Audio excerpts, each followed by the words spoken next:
காலபுருஷனுக்கு 2வது வீடு. காளை மாடு எங்களது சின்னம். மாடு மாதிரி உழைச்சாலும் மதிப்பு இல்லாத ராசி. இருந்தாலும் பரவாயில்ல, பாசத்துக்கும் நேசத்துக்கும் கட்டுப்பட்டு துன்பங்களையும் துயரங்களையும் மறைச்சிக்கிட்டு அசிங்கப்பட்டாலையும் அவமானப்பட்டாலையும் பரவாயில்ல நின்று உறவுகளை காக்கக்கூடிய ராசி ரிஷபராசி. இதுலயே எல்லாமே அடக்கம். ஒரு மனுஷன் எதெல்லாம் விட்டு கொடுக்க கூடாதோ அதெல்லாம் விட்டு கொடுத்த ராசி ரிஷபராசி. ஆனா இவங்க விட்டு கொடுத்ததும் இவங்க கஷ்டப்பட்டதுக்கும் இது நாள் வரைக்கும் யாருமே ஒரு வார்த்தை ஏன்பா இப்படி இருக்க இப்படின்னு கேட்டிருக்க மாட்டாங்க. இது நாள் வரைக்குமே கூட, ஏன் இந்த நிமிடம் வரைக்கும் கூட இவங்க வாழ்ந்தா என்ன செத்தா என்னன்னு கூட நிறைய உறவுகள் நினைக்கிறாங்க. இதை ரிஷபராசி மறுக்கவே முடியாது. ஏடா இது வாழ்க்கை போடா அப்படின்னு நம்மளை சலிப்பாக நினைக்க வச்சுட்டாங்களே, இது பல நேரம் உங்களுடைய கேள்வி. இருந்தாலும் நாளும் பொழுதும் நமக்கு என்னைக்காவது ஒரு நாள் நல்லது வரும் அப்படின்ற நம்பிக்கையோட இருக்கீங்க இல்லையா? என்னைக்கும் கடவுள் நம்மளை கைவிடாது, சோதிக்கிறாரு, அந்த நம்பிக்கை உங்களுக்கு இருக்கு இல்லையா? அந்த நம்பிக்கை கண்டிப்பா பழிக்க போகுது. அதற்கு உண்டான பதிவு தான் இது. அதுக்கு முன்னாடி உங்களோட துன்பங்கள் நீங்கணும். அதுக்காக உங்களுக்கு உரிய தெய்வமான ரிஷபராசி பிறவிலேயே சிவபெருமானுடைய அனுகிரகம் பெற்றவங்க. சிவபெருமான் எப்படி பார்த்தினாக்க எது மீதும் பற்றற்று இருப்பாரோ, அதாவது எதுவுமே தான் ஆசைப்பட மாட்டார். எல்லாருக்கும் எல்லாத்தையும் கொடுத்து அழகு பார்க்கக்கூடியவர். எல்லாமே தெரியும். இப்போ ரிஷபராசி பார்த்தினாக்கா அசிங்கப்படுத்துறாங்க, அவமானப்படுத்துறாங்க, ஒதுக்கி வைக்கிறாங்க, அதை பண்றாங்க, இதை பண்றாங்க. தன்னை சார்ந்தவர்கள் நல்லா இருக்குன்ற ஒரே காரணத்துக்காக தான் இவங்க பேசாம இருக்காங்க. இவங்களால பேச நினைச்சா பேச முடியாதா? தூக்கி எறிய முடிஞ்சா தூக்கி எறிய முடியாதா? எல்லாமே முடிஞ்சும் முடியாதவர்கள் போல மற்றவங்களால செய்ய முடிஞ்சதை என்னாலையும் செய்ய முடியும், ஆனா நான் செய்ய மாட்டேன் அப்படின்ற ஒரு குறிக்கோளோட இப்படி கையை விரிச்சா போதும் எல்லாமே போயிடுமே அப்படின்ற ஒரு ஆதங்கத்துல கெட்டியா பிடிச்சிட்டு இருக்கீங்க. ஒரு பெரிய விளிம்புல நிக்கிறீங்க. கரணம் தப்பினால் மரணம்ன்ற அளவுக்கு நிறைய கொடுமைகள் உங்க வாழ்க்கையில் நடந்துட்டு இருக்கு. இருந்தாலும் தெய்வ நம்பிக்கை, நான் எந்த பாவமும் பண்ணல, கண்டிப்பா கடவுள் என்ன சோதிப்பாரை தவிர்த்து என்னை கைவிட மாட்டாரு, கண்டிப்பா சீக்கிரமா என் வாழ்க்கை சரியாகுன்ற நம்பிக்கை இருக்கு இல்லையா? அந்த நம்பிக்கைக்கு சத்தியமா இந்த பதிவு உங்களுக்கு பலம் கொடுக்கும். முதல்ல நல்லது கடை தெரிஞ்சுக்கோங்க. ஏன் நமக்கு இந்த கஷ்டம் வருதுன்னு தெரிஞ்சுக்கோங்க. எந்த தெய்வத்தை நம்ம பிடிச்சிக்கணும்னு தெரிஞ்சுக்கோங்க. அதே போல குடும்பத்தை எப்படி நடத்தணும், உத்தியோகத்தை எப்படி நடத்தணும், தொழில் எப்படி நடத்தணும், யாரை நம்பணும், யாரை நம்பக்கூடாது, இது எல்லாத்தையும் முழுசா தெரிஞ்சுக்கோங்க. இதுதான் வாழ்க்கையின் சுற்றம். தெரியாம கண்மூடித்தனமா இத்தனை நாள் இருந்தீங்க, இப்போ கண் விழிச்சுக்க போறீங்க. இனிதாங்க ரிஷபத்துடைய ஆட்டத்தவே மற்றவங்க பார்க்க போறாங்க. டேய், இவனுக்கெல்லாம் ஆட தெரியுமாடா, இத்தனை நாளும் இவ்வளோ வித்தை வச்சிருந்தானா அப்படின்னு மற்றவங்க ஆச்சரியப்படக்கூடிய அளவுக்கு நின்று செய்ய போறோம். யாருக்கும் பாதிப்புலாம் வராது. உங்க வாழ்க்கையை நீங்க சீர்படுத்திக்க போறீங்க, பயப்படாதீங்க. ஸோ உங்களுக்கு அதிர்ஷ்ட தெய்வமான சிவபெருமான வணங்கி உடைய துன்பங்கள் நீங்கணும் இல்லையா? சிவபெருமான் கிட்ட உங்களுக்கு உங்களுடைய துன்பங்கள் நீங்க வழிபாட வச்சுட்டு நம்ம இந்த பதிவை நம்ம தொடங்கும்.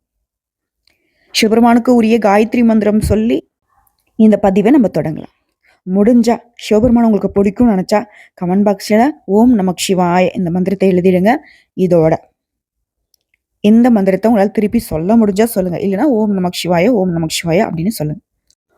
ஓம் தத்புருஷாய வித்மகி மகாதேவாய தீமகி தன்னோ ருத்ர பிரச்சோதயாத்.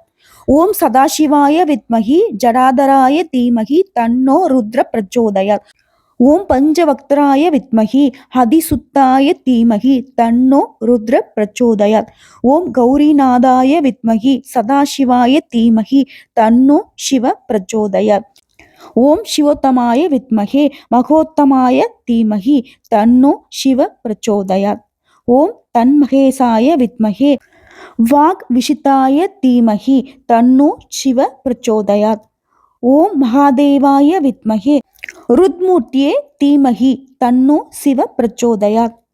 ஓம் பஷ்மாயுதாய வித்மகே தீக்ஷ்ண தம்ஸ்ட்ராய தீமகி தன்னோ சிவ பிரச்சோதயாத். ஓம் சூலஹஸ்தாய வித்மகே மகாதேவாய தீமகி தன்னோ ஈச பிரச்சோதயாத். இந்த மந்திரத்தை சாதாரணமா நினைச்சிடாதீங்க. சிவபெருமானுடைய காயத்ரி மந்திரம் அப்படிங்கிறது உங்களுடைய துன்பங்கள் எல்லாத்தையும் நீக்க சிவபெருமான் கிட்ட நம்ம வைத்த வழிபாடு. சத்தியமா சொல்றேன், இந்த நேரம் காலம் உங்களுக்கு சாதகம் இல்லாமல் போனாலும் சிவபெருமான் கிட்ட நம்ம வைத்த வழிபாடு உங்களை காத்தருளும். மனமுருகி உங்களுடைய வேண்டுதலுக்கு அவர் செவிசாய்த்து ஓடி வந்து உங்களுடைய உள்ளம் முழுக்க அவருடைய கருணை பொழிந்து தீராத கஷ்டங்களை தீர்த்து வைப்பார். இது உறுதி. சிவன் வருவார், உங்களை காத்தருள்வார். சிவபெருமான் வருவார், உங்களுடைய துன்பங்கள் நீங்கும், உங்க வாழ்க்கை செழிப்பா மாறுன்ற நம்பிக்கை இருந்தா ஓம் நமக்கு சிவாய இந்த மந்திரத்தை சத்தியமா கமெண்ட் பாக்ஸ்ல பதிவிடுங்க. இது ஒரு புறம் இருக்கட்டும். ஏமா வந்தல்ல பலனை சொல்லிட்டு போனா நீ என்ன ஏதோ மந்திரம் படிச்சுக்கிட்டு இருக்க அப்படின்னா, இந்த மந்திரத்துடைய அர்த்தம் தெரிந்தா இப்படி பேச மாட்டீங்க. சரி, அதை பத்தி பேசினாக்க இந்த பதிவு போதாது. சரிங்களா? இந்த மந்திரத்தை நீங்க காதால கேட்டதே உங்களுக்கு புண்ணியம் தாங்க. முடிஞ்ச அந்த மந்திரத்தை வந்து பார்த்தினாக்க நீங்க நெட்ல போட்டு எடுத்து படிச்சு பாருங்க. சிறப்பை சேர்க்கும், வாழ்க்கை சிரமங்கள் விலகும். வாழ்த்துக்கள். இப்ப இந்த பதிவு, ஹரியும் சிவனும் ஒண்ணு, அறியாத வாயில மண்ணுன்னு சொல்லுவாங்க. ஸோ சிவபெருமானா வணங்கி ஹரிதேவருக்கு உரிய மாதமான புரட்டாசி மாதத்துல ரிஷபராசிகள் எப்படிப்பட்ட பலன்களை அனுபவிக்க போறீங்க? சூரிய பகவான் கன்னிராசியில பிரவேசிக்கூடிய இந்த புரட்டாசி மாதம் உங்களுக்கு எந்தெந்த விஷயங்கள்ல துணை வர போகுது? இப்போ ரிஷபராசியுடைய மனசுல ரொம்ப நாளா இருக்கக்கூடிய ஒரு கேள்விக்கு நான் பதில் சொல்லட்டுமா? ஏன்டா எனக்கு மட்டும் இவ்வளோ கஷ்டம் வருது, வாழ்நாள் முழுக்க நான் அப்படியே கஷ்டப்படுவேனா அப்படின்னு நினப்பு இருக்கு இல்லையா? கேள்வி இருக்கு இல்லையா? இது யார்கிட்ட கேட்க? உங்களுடைய கேள்வி எனக்கு கேட்டுடுச்சு. அதனால உங்க கேள்விக்கான பதில நீங்க கேட்காமலே நான் சொல்றேன். சனி கிரகத்துடைய தாக்கம் தாங்க. ரிஷப ராசியை பொறுத்த வரைக்கும் ஒரு நிலராசி. நீங்க நிலம்னா என்னங்க? பூமி. நிலச்சிருக்கு இல்லையா? நம்ம அதுக்கு மேலதானே இருக்கோம். ஸோ என்ன பண்ணாலும் அது நல்லதான் இருக்க போகுது. அது போல சனி பகவான் அப்படிங்கிறவர் ரிஷபத்திற்கு வந்து கடுமையான உழைப்பை தரக்கூடியவர். சனி வந்து நேரடியாக உங்களுக்கு கஷ்டம் கொடுக்க மாட்டார், ஆனா முயற்சி இல்லாம எதுவுமே உங்களுக்கு கிடைக்காது. இதை மட்டும் கற்றுக் கொடுப்பார். ஸோ அதனால தான் சொல்றீங்க இல்லையா, மாடு மாதிரி உழைக்கிற எனக்கு வந்து, அதாவது 1000 ரூபாய்க்கு உழைச்ச 10 ரூபாய் கிடைக்கிறதே இங்க வந்து பார்த்தீங்கன்னா தக்கடா தக்காதான். ஏன் அப்படின்னா சனி பகவான் சோதனை கொடுத்துட்டே இருக்காரு. ஒருத்தர் 1000 ரூபாய் சம்பாதிக்கிறான் அப்படின்னாக்கா அவன் தண்ணி மாதிரி செலவு பண்ணிடுவான். அடுத்த நிமிஷம் அவன் கையில காசு இருக்காது. ஆனா ரிஷபராசி கடுமையா உழைச்சு 1000 ரூபாய்க்கு உழைச்சு 10 ரூபாய் கையில கொண்டு வரும். அது வந்து அவங்க கிட்ட நிலைச்சிருக்கும். ஆனா சிறிது காலமா, ஏன் ஒரு குறிப்பிட்ட ஒரு வருடத்துக்குள்ளாக நிறைய பண சிக்கல்களை நீங்க சந்திச்சிட்டு இருக்கீங்க. இது உண்மை அப்படின்னு நினைச்சா கமெண்ட் பாக்ஸ்ல பதிவிடுங்க. இப்ப இந்த பண பிரச்சனை தீரணும். உலகத்திலே பணக்கார கடவுள்னாக்கா நம்ம யாரும் சொல்லுவோம், பா திருப்பதி தான்பா, போய் கோடி கோடியா கொட்டுறாங்கப்பா அப்படின்னு சொல்லுவோம் இல்லையா? ஸோ அங்க ஏங்க பணம் கொட்டுது? சந்திர பகவானுடைய ஆதிக்கம் அதிகம். ஸோ அதனாலதான் அங்க பெருமாளுக்கு பணம் கொட்டுன்னு கொட்டு. ஸோ நம்ம என்ன பண்ணோம், அந்த பணக்கார கடவுள் ஏன் பணக்காரராகவே இருக்காருன்ற முதல்ல தெரிஞ்சுக்கணும். அவருடைய மனைவி மகாலட்சுமி தாயார் எங்க குடியிருக்காங்க? அவருடைய நெஞ்சத்தில் குடியிருக்காங்க. ஸோ நீங்க பெருமாளை வழிபாடு செய்தால் மகாலட்சுமி தாயாருடைய அனுகிரகம் கூடவே அடிஷ்னலா கிடைக்கும், போனஸ். ஸோ இப்படிப்பட்ட திருவேங்கடனுக்காகவே அர்ப்பணிக்கப்பட்ட இந்த புரட்டாசி மாதத்துல ரிஷபராசிகள் திருப்பதி ஏழுமலையான கெட்டியா பிடிச்சிட்டீங்க, பெருமாளை வழிபாடு செஞ்சுட்டீங்க, அனுதினமும் பெருமாளை வழிபாடு செய்றீங்க, ஓம் நமோ நாராயணன்ற மந்திரத்தை உச்சரிச்சுக்கிட்டே இருக்கீங்க அப்படின்னா உங்களுடைய கஷ்டங்கள் விலகுவது உறுதி. அப்ப சிவபெருமான் துணை வர மாட்டாரா அப்படின்னா சிவபெருமானும் துணை வருவார், பெருமாளும் துணை வருவார். நான் முன்னாடியே சொல்லிட்டேன், அரியும் சிவனும் ஒண்ணு, அறியாத வாயில மண்ணு. இவரை வழிபாடு செய்தால் அவருக்கு பிடிக்கும், அவரை வழிபாடு செய்தால் இவருக்கு பிடிக்கும். ஸோ 2 பேருக்கும் பிடிச்சது வழிபாட பண்ணு, உண்மையான பக்தி என்கிட்ட அர்ப்பணம் பண்ணு. உனக்கு இப்போ இந்த மாட பிறவியில நீ படக்கூடிய கஷ்டங்களுக்கு நான் பதில் கொடுக்குறேன். இதுதான் வந்து தெய்வங்கள் நம்ம கிட்ட எதிர்பார்க்கக்கூடிய ஒரு அமைப்பு. ஸோ ரிஷபராசியை பொறுத்த வரைக்கும் சனி பகவான் மட்டும் சோதிக்கிறார். சரி, ஓகே. குரு பகவான் என்ன பண்றாரு? நல்ல இடத்துல இருந்தா நல்லது பண்ணுவார், இல்லாட்டி உங்களுக்கு வரக்கூடிய நல்லதை கொஞ்சம் தாமதப்படுத்தி கொடுப்பார், போராட வச்சுட்டு அதுக்கப்புறம் முன்னேற்றம். உங்களுடைய அதிபதி சுக்கிரன், இந்த அசுரனுடைய குருன்னு சொல்லக்கூடிய இவரு மற்றவனுடைய வாழ்க்கையில சிறப்பா இருக்கிறதுக்கு எல்லாமே பண்றாரு. இவர் தானே. அவர் என்ன பண்றாரு? அதாவது ரிஷபராசியை பொறுத்த வரைக்கும் உங்களுடைய அதிபதி வசதி, அழகு, அனுபவங்களை கொடுப்பார். சில நேரங்கள்ல இந்த சந்தோஷத்தை நோக்கியே நீங்க பயணம் பண்றதுனால பணத்திலையும் உறவுகளையும் சிக்கல்களை உருவாக்கிட்டு ஒதுங்கி நிற்கிறார். சவால்கள் வரும். உறவு வந்து உங்களால வந்து இழுத்து பிடிக்க முடியாது. அதே மாதிரி பணத்தையும் உங்களால வந்து சேமிக்க முடியாது. இப்போ ரிஷபராசி வாழ்நாள் முழுவதும் ஒரே ஒரு விஷயத்தை மட்டும் நினைச்சுக்கோங்க. உழைக்கணும். உழைச்சா மட்டும்தான் முன்னேற முடியும். ஏமா உனக்கு என்ன அறிவு இருக்கா இல்லையா? நாங்க ஆனா உழைக்காமலையா இருக்கோம். அப்ப என்ன சாப்பாடு என்ன நீ போடுறியா அப்படின்னு சண்டைக்கெல்லாம் வந்துடாது. அப்படி நான் சொல்லல. உழைக்கிறீங்க, மாடு மாதிரி உழைக்கிறீங்க. ஆனா திட்டமிடுதல் இல்ல. நம்ம எதுக்காக உழைக்கிறோம்? இந்த உழைப்பு நமக்கு உரிய பலனை கொடுக்குமா? நிஜமா நாம் வந்து செய்யக்கூடிய வேலை அப்படிங்கிறது நம்ம வாழ்க்கையை அடுத்த கட்டத்துக்கு கொண்டு போகுமா? நம்ம செய்யக்கூடிய வேலைங்கிறது நம்ம எதிர்பார்த்தபடி நம்ம வாழ்க்கை சிறப்பாக மாறுவதற்கு அதற்கு உண்டான பலன்களை கொடுக்குமா? இப்படி தீர்க்கமான ஆராய்ச்சி உங்களுக்கு வேணும். ஸோ வாழ்நாள் முழுவதும் கஷ்டம் அப்படிங்கிறது சத்தியமா உண்மை இல்லை. உண்மை என்னன்னா, எந்த அளவுக்கு உழைப்பு போடுறீங்களோ அந்த அளவுக்கு உயர்வு உண்டு. வெற்றி நிலையானது. யாராலையுமே தடுக்க முடியாத, கெடுக்க முடியாத வளர்ச்சி கண்டிப்பா ரிஷபத்திற்கு என்னன்னைக்கு உண்டு. சனி, குரு, சுக்கிரன் நல்ல இடத்துல இருந்தா ரிஷபராசி வாழ்க்கைங்கிறது மிகப்பெரிய உயர்வை பார்க்கும். ஸோ இதெல்லாம் ஒரு பக்கம் இருக்கட்டுங்க. பிடிச்சிருந்தா பாருங்க, ஸ்கிப் பண்ணிடுங்க. இந்த மாதத்துக்கான பலன்களை பார்த்துக்கோங்க. குறிப்பா நமக்கு ஆங்கில மாதம் எந்த அளவுக்கு முக்கியமோ அதை விட முக்கியமானது தமிழ் மாதங்க. ஏன்னா இதுல 15 நாள், இதுல 15 நாள். ஒரே கல்ல 2 மாங்கா மாதிரி. இந்த பதிவு பார்த்துட்டா போதும். இந்த 2 மாசத்தையும் வந்துட்டு அழகா பேலன்ஸ் பண்ணிக்கலாம். இதுல 15, இதுல 15 சமாளிச்சிடலாம் இல்லையா? ஸோ இப்படி இந்த புரட்டாசி மாத கிரக நிலையை வச்சு ஆராய்ந்து பார்க்கும் பொழுது ரிஷப ராசிக்காரர்களுக்கு உங்களுடைய ராசிநாதன் சுக்கிரன் சுகஸ்தானத்துல கேதுவோட சஞ்சாரம் பண்றாரு. குரு சந்திர யோகத்தோட மாதம் தொடங்குவதால பொருளாதார நிலையில திருப்தி உண்டாகும். ஸோ உங்க பெரும் கஷ்டம் தீர்றதுக்கு முதல் விஷயம் பணம் தானே. ஸோ அந்த பணம் கண்டிப்பா உங்களுக்கு திருப்தி தரக்கூடிய வகையில் இருக்கும். உங்களுக்கு தேவையான பணம் கையில இருக்கும். கவலைப்படாதீங்க. புகழ் கூடும். புனித பயணங்கள் உண்டு. நல்ல சந்தர்ப்பங்கள் அடிக்கடி வந்துகிட்டே இருக்கும். அரசியல்ல மற்றும் பொது நலங்கள்ல இருக்கவங்களுக்கு புதிய பாதை புலப்படும். வண்டி வாகன யோகம் இருக்கு. தொழில் ரீதியா எடுக்கக்கூடிய முயற்சிகள் எல்லாமே வெற்றி கிடைக்கும். குறிப்பா புரட்டாசி 13ஆம் தேதி துலாம் ராசிக்கு புதன் போறார். உங்க ராசிக்கு 2, 5 ஆகிய இடங்களுக்கு அதிபதியாக இருக்கக்கூடிய இவரு 6ஆம் இடத்துக்கு வரும் பொழுது உத்தியோகத்துல எதிர்பார்த்த மாற்றம் கிடைக்கும். பொருளாதாரத்துல நிறைவு ஏற்படும். மற்றவங்க ஆச்சரியப்படக்கூடிய வகையில நல்ல பலன்கள் நடைபெறும். உங்களுடைய நீண்ட நாள் கனவு நனவாகும். பெரிய மனுஷனுடைய உதவியால பிரச்சனைகள் எல்லாமே படிப்படியா நீங்க போகுது. பிள்ளைகளுடைய வருங்கால நலன் கருதி எடுக்கக்கூடிய முயற்சிகள் கைகூடும். வீடு வாங்குறது, இடம் வாங்குறது, புதுசா வீடு கட்டி குடியேறது, பால் காய்ச்சறது, கிரகப்பிரவேசம், சரிங்களா? இதெல்லாம் உங்களுக்கு அமைப்பு வந்து கைகூடி வரும். இதுல மறைந்த புதனால நிறைந்த தனலாபம் உண்டு. இதுக்கு தகுந்த மாதிரி பொருளாதார நிலையில உச்சம் அடைய போறீங்க. கடன் சுமை குறைவதற்கு வழி பிறக்கும். இதுல குரு பகவான் புரட்டாசி 22ஆம் தேதி கடகராசிக்கு குரு போறார். அதிசார கதியில அங்க போறதுனால குரு பகவான் உச்சம் பெற்று போறதுனால உங்களுடைய ராசிநாதன் சுக்கிரனுக்கு குரு வந்து பகை கிரகம். இருந்தாலும் குருடைய பார்வைங்கிறது சகல தோஷங்களையும் அகற்றக்கூடிய வகையில அமையுது. அவருடைய பார்வை பதியக்கூடிய இடங்கள் அத்தனையுமே புனிதமடையுது. அதன் விளைவா எண்ணற்ற நல்ல பலன்கள் உங்களுக்கு இல்லம் தேடி வரப்போகுது. முன்னேற்றம் உண்டு. குரு பகவானை இந்த காலகட்டத்துல நீங்க முறையா வழிபாடு செய்தால் இன்னும் மேன்மையான பலன்களை குரு கொடுப்பார். இதோட குருவின் பார்வை பலத்தால கல்யாண முயற்சிகள் கைகூடும். கருத்து வேறுபாடு இருந்தா அகலும். வெளிநாட்டுல இருந்து வரக்கூடிய அழைப்புகளை ஏற்றுக்கொள்வது பத்தி யோசிப்பீங்க. வெளிநாட்டுல நல்ல சம்பளத்தோட நல்ல ஒரு கம்பெனில வேலை கிடைக்குது, போலாம். இல்ல வெளிநாட்டுல தொழில் தொடங்குறதுக்கான வாய்ப்பு கிடைக்குது, தாராளமா செய்யலாம். உத்தியோகத்துல கூடுதல் சம்பளமும் குதூகலமான சூழ்நிலையும் உருவாகுது. உங்களுக்கு இடையூறா இருந்தவங்களாம் இப்ப விலகி ஓடுவாங்க.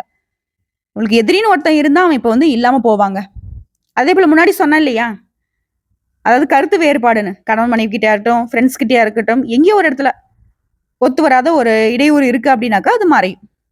அதே போல கடை கட்டுறது, கட்டிட திறப்புலா பண்றது, இது போன்ற விஷயங்கள கவனம் செலுத்த போறீங்க. நீண்ட நாள் எண்ணங்கள் எல்லாமே இப்போ உங்களுக்கு நிறைவேறும். ஆசையா இருக்கட்டும், இது என்ன வேணா இருக்கட்டும், ரொம்ப நாளா ஒரு விஷயத்த வந்து நினைச்சிட்டே இருப்பீங்க, இது நடந்தா நல்லா இருக்குண்டா அப்படின்னு, அது கண்டிப்பா நடக்கும். தொழில புதிய கூட்டாளிகள் வந்து சேருவாங்க. இதோட பூர்வீக சொத்துக்கள் சம்பந்தமாக இருந்து வந்த பஞ்சாயத்துகள் எல்லாமே உங்களுக்கு சாதகமா முடியும். அதோட சனி கும்பராசியில சஞ்சாரம் பண்ணக்கூடிய சனி பகவான் இந்த மாதம் முழுவதுமே வக்ரகதியில இயங்குறார். உங்க ராசிக்கு 9, 10ஆம் இடங்களுக்கு அதிபதியானவர் சனி. பாக்கியஸ்தானத்துக்கு அதிபதியா வக்ரம் பெறுவதனால சில காரியங்கள்ல திடீர்னு மாற்றம் செய்வார்.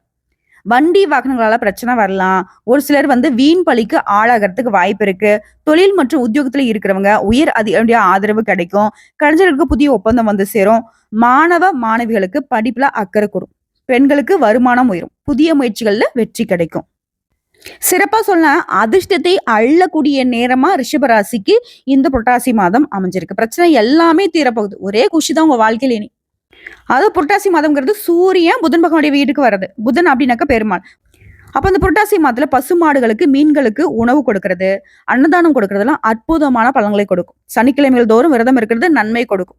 இந்த புரட்டாசி மாதத்துல ரிஷப ராசிகளுக்கு கிடைக்கக்கூடிய பலன்களும் பரிகாரங்களும் தெய்வங்கள் உங்களுக்கு கொடுத்த அமைப்புன்னு வச்சுக்கோங்க. ரிஷபராசியை பொறுத்த வரைக்கும் இந்த மாதத்துல பிள்ளைகளுடைய விஷயத்துல கோபத்தை தவிர்க்கணும். தொழில், வியாபாரம், படிப்பு, வேலை இது தொடர்பான விஷயங்கள நல்ல மாற்றம் வரும். தொழில் வியாபாரத்துல நல்ல லாபம் இருக்கும், முன்னேற்றம் கிடைக்கும், வேலை இருக்கவங்களுக்கு அனுகூலங்கள் ஏற்படும், உடைய வார்த்தைகளுக்கு மதிப்பு மரியாதை அதிகமாகும். பிள்ளைகள் விஷயத்துல ஆராய்ச்சிலாம் பண்ணிட்டு இருக்காதீங்க. அவங்க என்ன பண்றாலும் அவங்க விட்டு பிடிங்க. ஓகேவா? ஏன்னா சின்ன பேச்சுவார்த்தை, சின்ன மனக்கசு கூட பெரிய கஷ்டத்தை கொண்டு போய் விட்டுரும். அதெல்லாம் வேணாம் அப்படின்னாக்க குழந்தைகளை விட்டு பிடிங்க. கூட இருங்க. ஆனா குழந்தைங்க ஏதாவது பண்றாங்க அப்படின்னா அவங்க கிட்ட கேளுங்க. அவங்களுக்கு உதவியா இருந்தீங்க அப்படின்னாக்கா அதுல ஏதாவது தப்பு இருந்தா கூட நீங்க சரி பண்ணிட முடியும். அதே போல நீண்ட நாட்களா உங்களுக்கு இருந்து வந்த பாதிப்புகள் அனைத்துமே பரிபூர்ணமா நிவர்த்தியாக போகுது. குறிப்பா பணவரவு நல்லா இருக்கும். எதிர்பார்க்காத இடத்துங்கள்ல இருந்து நல்ல செய்திகள் கிடைக்கும். புதுசா இருசக்கர வாகனமாகட்டும், கார் ஆகட்டும், இது போன்ற வண்டி வாகனங்கள் வாங்கக்கூடிய யோகம் உருவாகும். பெற்றோர் பெரியவங்களுடைய கஷ்டங்கள், மனத்தாங்கல்கள் எல்லாமே நீங்க போகுது. இது வரைக்கும் தடையை ஏற்படுத்தியிருந்த விஷயங்கள் எல்லாமே அடுத்தடுத்து விலக போகுது. குறிப்பா இழுபறியாக அந்த வேலை எல்லாமே கடகடன் நடக்குங்க. தாய் வழி, தந்தை வழி உறவுகளால மேன்மை உண்டு. சுபகாரியங்கள்ல இருந்து வந்த தடைகள் அனைத்தும் நீங்க போகுது. அபிராமி அந்தாதியில 40, 59, 75வது பாடல்களை படிக்கிறது, கேட்கறது மேன்மையை இன்னும் அதிகப்படுத்தும். வரியங்கள் அதிகமா இருக்கக்கூடிய காலகட்டம். சோ அதனால செவ்வாய்க்கிழமைகள் தோறும் மதிய வேலைகள்ல ஏழைகளுக்கு உணவு தானம், குறிப்பா எலுமிச்சை ஊறுகாய் அல்லது எலுமிச்சை ஜூஸை தானமா கொடுக்கறது அற்புதமான பலன்களை உங்களுக்கு ஏற்படுத்தும். அதே போல யார்ட்டையும் வாக்குவாதம் பண்ணாதையும் குடும்பத்தோட நேரத்தை செலவிட்டு மனம் விட்டு பேசுறது நல்லது. வயிறு சம்பந்தப்பட்ட பிரச்சனைகள் இருந்து கவனமா இருக்கணும். துணையோட வாக்குவாதங்களை தவிர்த்துக்கோங்க. நீண்ட நாட்களாக ஆரோக்கியத்துல இருந்து வந்த பெரிய பிரச்சனைகள் அனைத்துமே நீங்க போகுது. பெருமாள் வழிபாடு அனுகூலத்தை கொடுக்கும். சனிக்கிழமைகள் தோறும் தவறாமல் பெருமாளை வழிபாடு செய்வது நல்ல மாற்றத்தையும் முன்னேற்றத்தையும் ஏற்படுத்தும். சோ இப்போ வரைக்கும் பார்த்த விஷயங்கள்ல இருந்து ரிஷபராசிகளுக்கு பொது பலன்களா பாக்குறப்போ புரட்டாசி மாதம்ங்கிறது சாதகமான மாதம் தான். இதுல ரிஷபராசியில கூட ஒரு நட்சத்திரத்துக்கும் எந்த மாதிரி பலன்களை புரட்டாசி மாதம் கொடுக்க போகுது தெரிஞ்சுப்போமா? கார்த்திகை நட்சத்திரம் 2ஆம் பாதம், 3ஆம் பாதம், 4ஆம் பாதம். மனசுல தெளிவும் செயல்பாடுகளை உறுதியும் கொண்ட உங்களுக்கு புரட்டாசி மாதம் நன்மை தரக்கூடிய மாதமா இருக்கு. ஆத்மகாரகனான சூரியன் பூர்வ புண்ணிய ஸ்தானத்துல பூர்வ புண்ணியாதிபதி புதனோட சஞ்சரிக்கிறது. மனசுல இருக்கக்கூடிய பயம் விலகுது. மத்தவங்களால ஏற்படுத்த பாதிப்பு நீங்குது. உத்தியோகத்துல ஏற்படுத்த பிரச்சனைகளுக்கு முடிவு வருதுங்க. மாதம் முழுவதுமே சத்ரு ஜெயஸ்தான்ல சப்தமாதிபதி செவ்வாயோட சஞ்சரிப்பு எடுத்த பணிகள்ல வெற்றியை உண்டாகுது. உங்களுடைய செல்வாக்கு சொல்வாக்கு உயருது. மனசுல இருந்த குழப்பங்கள் விலகி திட்டமிட்டிருந்த வேலைகளை நடத்தி முடிப்பீங்க. வியாபாரம் தொழில முன்னேற்றம் அடைவீங்க. போட்டியாளர்களால் ஏற்படுத்த தொல்லைகள் விலகுது. உங்களுக்கு இருக்கக்கூடிய தொல்லை பிரச்சனை எல்லாமே ஒரு முடிவு வருது. கோர்ட்டு கேஸ் வம்பு வழக்கல் உங்களுக்கு சாதகமான முடிவு கிடைக்கும். கடன் தொல்லை விலகுது. உடல்நிலை முன்னேற்றம் ஏற்படுது. அனைத்திலுமே சாதகமான நிலை உண்டாகுது. கூலி வேலை செஞ்சாலும் சரிங்க, வரவு கூடும். கடைநிலை ஊழியர்கள் கூட நெருக்கடி நீங்குது. விவசாயத்துல எதிர்பார்த்த ஆதாயம் கிடைக்கும். ரியல் எஸ்டேட் தொழில முன்னேற்றம் அடைவீங்க. சிலருக்கு புதிய சொத்து சேரும். எதிர்பார்த்த பணம் கைக்கு வரும்.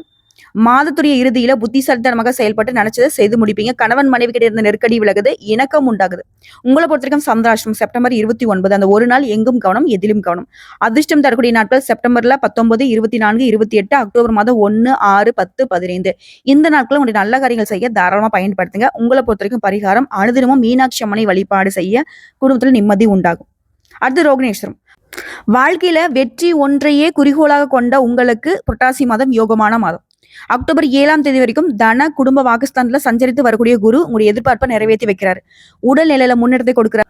பகை போட்டின்னு இருந்த உங்களுடைய நிலையில மாற்றம் வருது. திடீர் அதிர்ஷ்ட வாய்ப்புகளுக்கு வழி உண்டு. தொழில முன்னேற்றத்தை ஏற்படுத்துறாரு. பணியில இருந்தவங்களுக்கு நெருக்கடிகள் எல்லாமே இல்லாமல் போகுது. சிலருக்கு எதிர்பார்த்த இடமாற்றம், பதவி உயர்வு கிடைக்கும். அக்டோபர் 8 முதல் 3ஆம் இடத்துல சஞ்சரிக்கூடிய குரு சப்தமஸ்தானத்தை பார்க்கறதுனால திருமண வயதுல இருக்கிறவங்களுக்கு நல்ல வரன் அமையும். நண்பர்கள் கிட்ட உங்களுக்கு ஏற்படுத்த பிரச்சனைக்கு முடிவு வரும். இதே போல பூமிக்காரகன் செவ்வாய் செப்டம்பர் 29 புதனுடைய சஞ்சரிப்பால நீண்ட நாட்களாக வாங்க நினைச்ச இடத்தை வாங்குவீங்க. வியாபாரிகளுக்கு, கலைஞர்களுக்கு புதிய ஒப்பந்தங்கள் கிடைக்கும். செய்து வரக்கூடிய தொழிலை எதிர்பார்த்த லாபத்தை பெறுவீங்க. வருமானம் உயரும். வீட்டுல புதிய பொருட்கள் சேரும். செப்டம்பர் 28 புத ஆதித்ய யோகம் இருக்கிறதுனால செல்வாக்கு உயரும். இழுபறியாக இருந்த வேலைகளை முடிவு கொண்டு வரீங்க. எந்த ஒரு விஷயமே திட்டமிட்டு செயல்பட போறீங்க. உறவுக்காரங்க மத்தியில செல்வாக்கு உயரும். வயதானவர்களுக்கு ஏற்படுத்த பாதிப்புகள் விலகுது. ஆரோக்கியம் மேம்படுது. மனசுல ஏற்படுத்த பயம் போகுது. உங்கள பொறுத்தவரைக்கும் சந்திராஷ்டமம் செப்டம்பர் 30ங்க. அந்த ஒரு நாள் எங்கும் கவனம், எதிலும் கவனம்.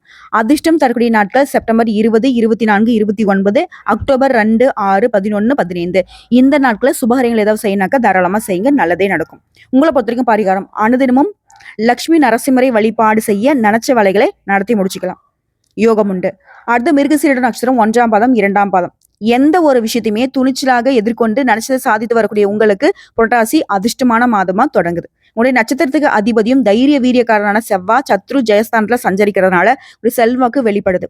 உங்களை எதிர்த்து செயல்பட்டவங்க உங்களை தேடி வந்து நட்பு பாராட்டுவாங்க. உடல்நிலையிலும் சரி மனநிலையும் சரி சீராகுது. உங்களை பாதிப்புக்கு உள்ளாக்கி வந்த பிரச்சனைகள், சங்கடங்கள், நோய்கள் எல்லாமே விலகுது. எந்த ஒரு விஷயத்தையுமே சுறுசுறுப்பாக செயல்பட்டு எடுத்த வேலையை முடிச்சுப்பீங்க. வியாபாரம் தொழில ஏற்பட்ட நெருக்கடிகள் விலகுது. கோர்ட்டு கேஸ் வழக்குகள் எல்லாமே உங்களுக்கு சாதகமா முடியுது.